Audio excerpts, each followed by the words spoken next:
แข็งลงมา3 2 1กับสบายดี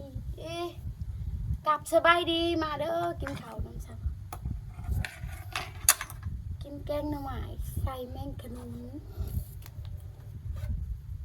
กับกระดูก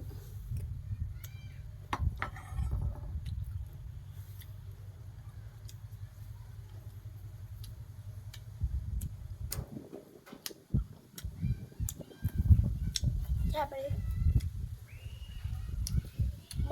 บ่เลยกินมา3-5 มื้อเลย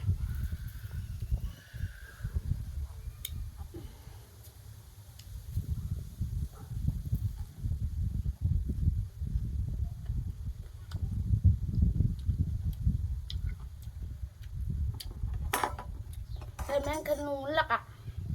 ใส่อันน่ะใส่เม็ดเป็นหมดแดงกับกระดูกงัวใส่หมักบวบยันหมักอื้อเนาะแซ่บผักขี้แงงกับมี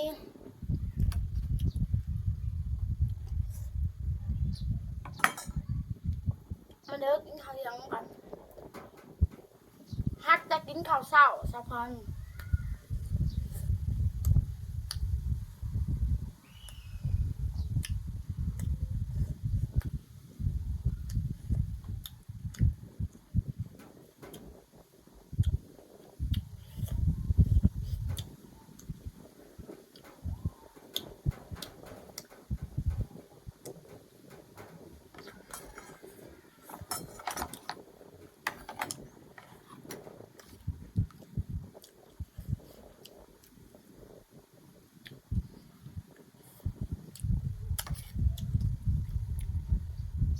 แซ่บเด้อแมงขนุนหน่อยกะ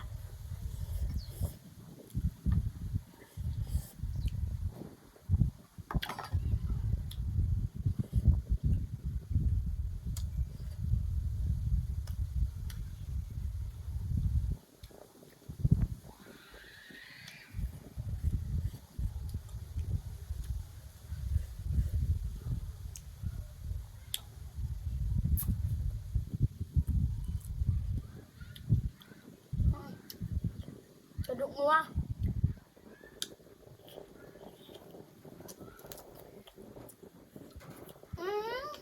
แซ่บเป็นคนที่ครบกับอะไร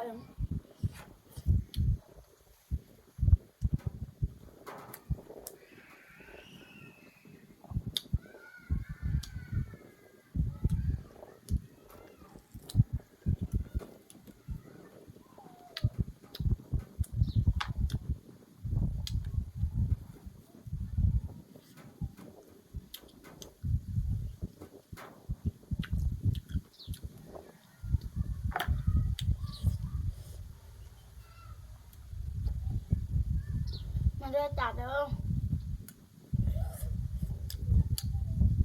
พักเอาบ่มีหยังหลายมีแต่พักมันใหม่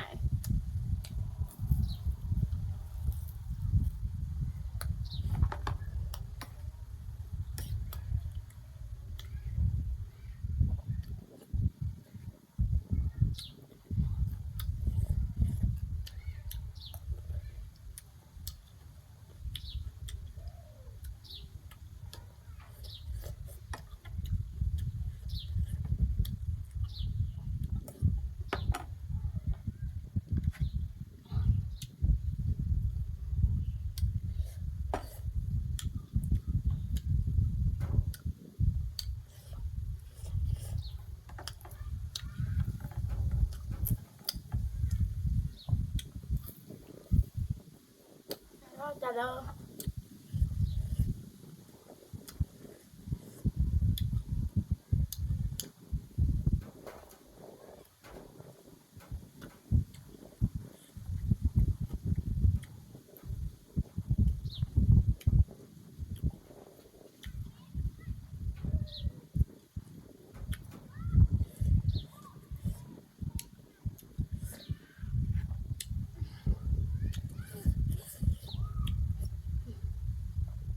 แซ่บ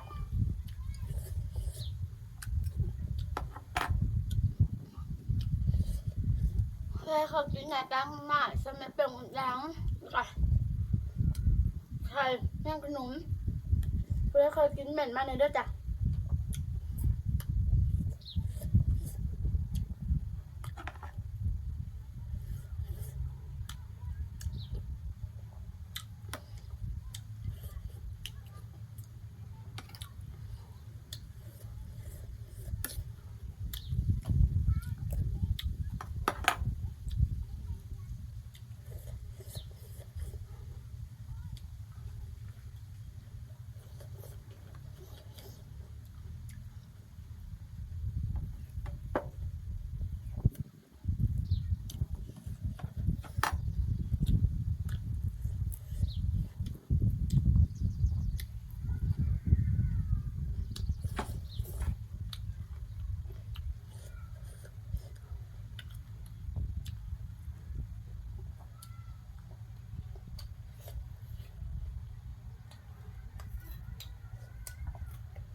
จำในนางกับบุอยากแหลกเด็กกินข้าวหนูเด็กกินข้าวเสา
กระดูกงัว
นี่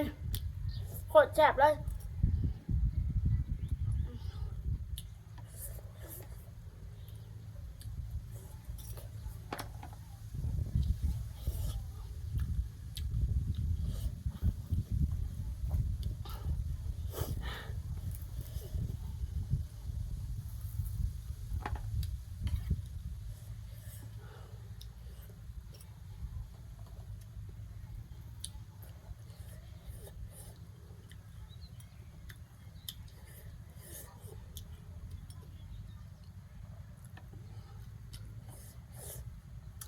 ยากกินให้เบิ่งพริก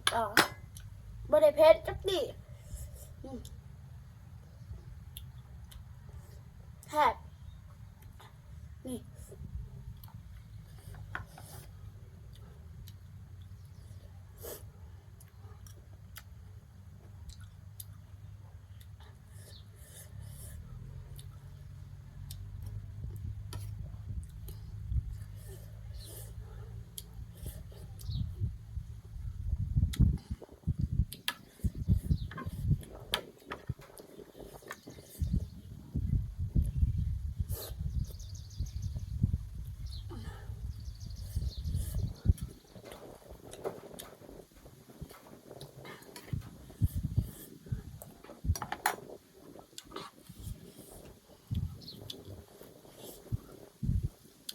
คลิปนี้ล่ะครับจบเพียงเท่านี้แล้ว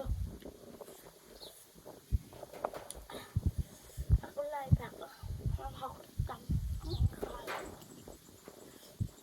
ำบายสบายดี